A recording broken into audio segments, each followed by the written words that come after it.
जय हिंद दोस्तों।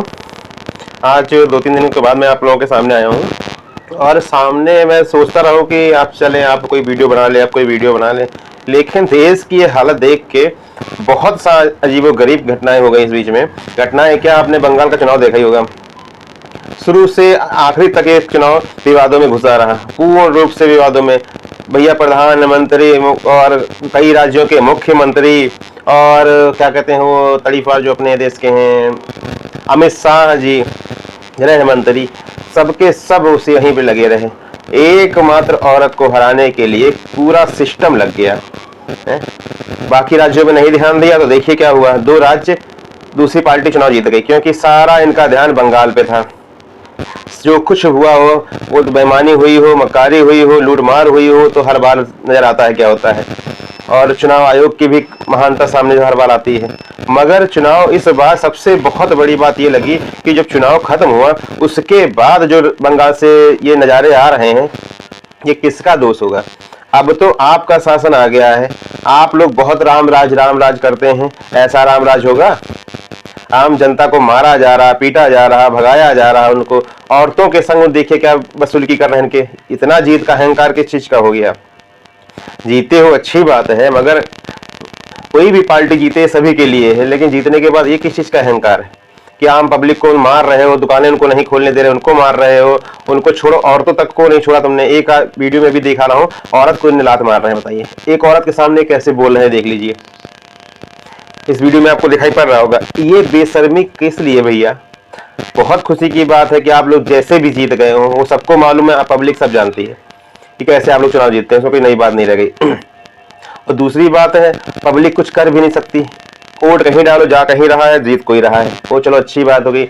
मगर सबसे बड़ी बात मैं इन पार्टियों को भी कह रहा हूँ, चुनाव आप लोग लड़ते ही क्यों हो? क्यों लड़ते हो चुनाव, जब मालूम है आपका परिणाम यही निकलेगा, यही होगा, हमेशा चुनाव में ही हो रहा है। ईमानदारी का चुनाव कोई रह ही नहीं गया है, वो निर्वाचन आयोग से किसी एक पार्टी का पट्टू बन के रह गया है। क्यों चुनाव लड़ते हो? सीधे चुनाव का बहिष्कार करो। सबसे बात की कहानी यही है कि आप लोग सीधे चुनाव का बहिष्कार करिए। दूसरी कहानी है, जैसे हम लोग अब कोई भी मैच होता है क्रिकेट का, देखा होगा, उसमें अंपायर ज्यादातर बड़े मैचों में विदेशी होते हैं।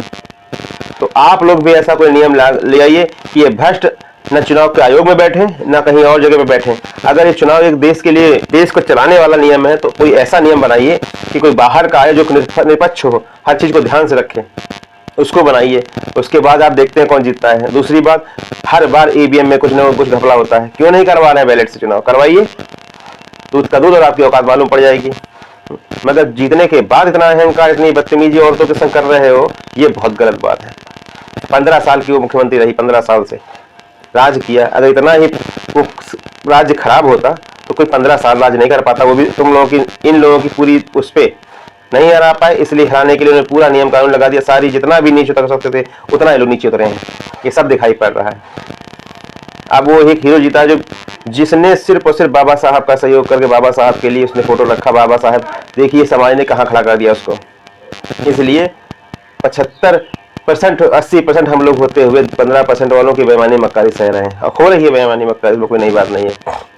मगर सिर्फ हम लोग सिर्फ वीडियो बना सकते हैं, मजबूरी है, कर कुछ नहीं सकते, क्योंकि सिस्टम सब उन्हीं का हाथों में हो चुका है। और दूसरी पार्टी जो कर सकती हैं वो भी पता नहीं किस लालच में और लगी रहती हैं। अरे सीधे चुनाव का बहिष्कार करो तुम, बिल्कुल चुनाव नहीं होंगे। देश में जो बेईमानी मक्कारी ही होना है, बिल्कुल चुनाव नहीं होंगे।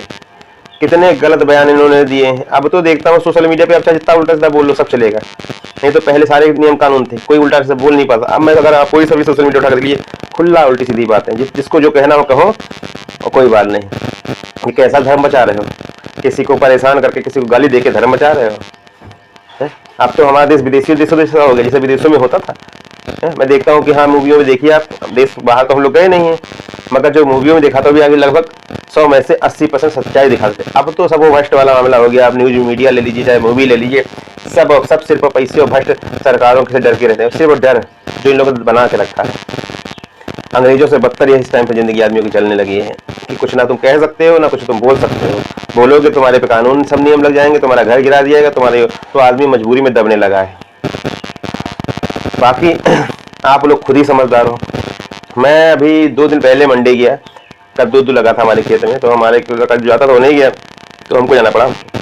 तो वहाँ मैं सुबह सुबह पहुंचा तो कोई उच्च कोटि का ही समाज को साफ दिखाई पड़ता है कि यार सब कहीं महंगाई बढ़ गई, पाकिस्तान हर जगह बढ़ गई, हमारे देश में अरे घंटा नहीं बढ़ी? किस चीज़ की महंगाई नहीं बढ़ी? कमाई वही स्तर पे है, महंगाई क्यों नहीं बढ़ी? 993 रुपये उन्होंने बढ़ा दिया, का नाम कमीशन गाइड पे, गैस पे अभी फर्क नहीं पता, अभी डीजल बढ़ेगा, तेल बढ़ेगा, घंटा नहीं बढ़ा। सिर्फ चुनाव के शांत थे, चुनाव खत्म हो गया ना, वक्त आ गया, नहा धो के बैठ जाओ महंगाई के लिए।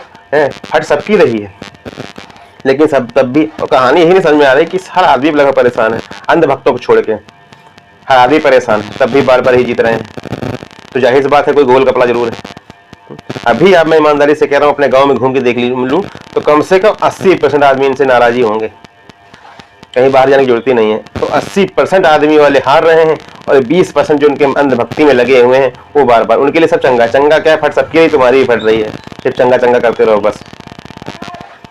कहोगे कि हाँ ये भ्रष्ट हो गया, वो भ्रष्ट हो गया, मगर क्यों भ्रष्ट हुआ? जब सरकारी अंधी फौज उड़ा रही है तो भ्रष्ट तो हो ही गई होगी। उल्टा सीधा बोलते रहो, अनपढ़ों वाली बातें करते रहो, शिक्षा को दबाते रहो, बस सिस्टम ये चल रहा है। इसीलिए कह रहा हूँ अपने समाज वालों से और समझदार पढ़े लिखे लोगों से भी कि जाग जाओ, नहीं तो ये सरकार तुम सबको वहां लपेट के डाल देगी जहां ना तुम रोहते बनेगा ना बिलपते बनेगा, जब तुम्हारे हाथ से सब कुछ चला जाएगा। अभी वक्त है, सुधर जाओ। अभी तो कुछ देसी राज्य बर्बाद कर रहे हैं लोग। अरे आप अगर ईमानदार हो, आप शिक्षित हो, कलम शिक्षा की ऋण मार रहे हो, बेरोजगारी बढ़ा रहे हो, अगर इतना ही हो तो साफ साफ लो, क्यों इतने उल्टे सीधे भाषण देते हो? बस हिंदू मुस्लिम आपस में ला दो, भाई को बस काम खत्म कर दो, बस यही तुम्हारा रह गया नियम ना। बाकी जाग जाओ, अगर सोते रहोगे तो ऐसे ही खोते रहोगे और ये अंधभक्त ऐसे करते रहेंगे, देश को बर्बाद करते रहेंगे। इसलिए आप लोगों से हाथ जोड़ के अनुरोध है कि इन अंधभक्तों को उखाड़ने की तैयारी कर लो, इन अनपढ़ों को उखाड़ने की तैयारी कर लो, शिक्षित समाज बनाओ, नहीं तो देश की ऋण बनना शुरू हो चुकी है। देश को बचाना है तो समझदारी अपनाओ। कोई सी भी पार्टी का इंसान हो, अगर पढ़ा लिखा है, शिक्षित है, समझदार है, उसको जिताओ। किसी अनपढ़ अंगूठे छाप या किसी पूजा पाठ करने वाले व्यक्ति को नहीं जिताओ, जिसको कोई दुनियादारी समस्या से मतलब ही नहीं है, कभी उसने समस्या देखी ही नहीं है। इसलिए जाग जाओ। जय भीम, जय भारत।